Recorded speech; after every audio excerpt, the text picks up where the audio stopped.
Yadınışın çoğuşu yali Şatlık şohuna betleşi yali Bu sada sevi Sada doyvi Gül yapraklarla yaşı yali Yağışın damcaları yali Bu nedik sevi Sada doyvi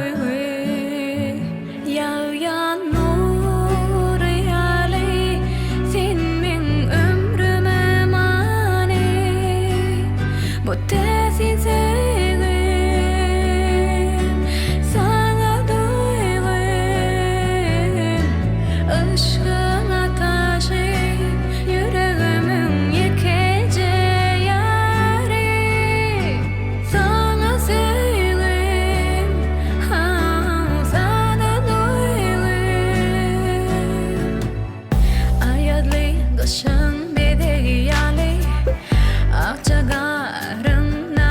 yali bu pek sevi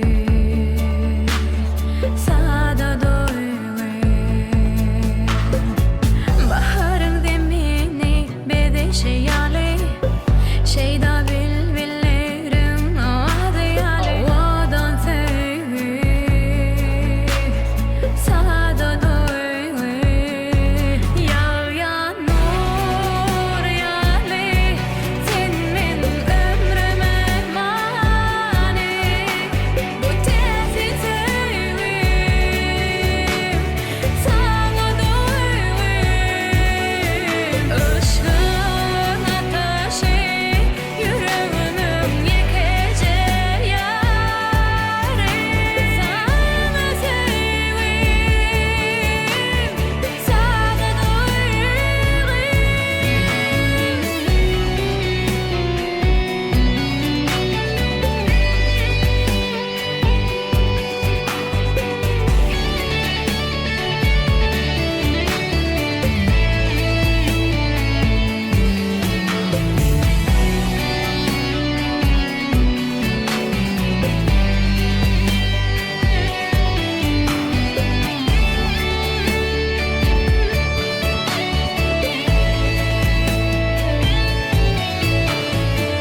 Canımın cananası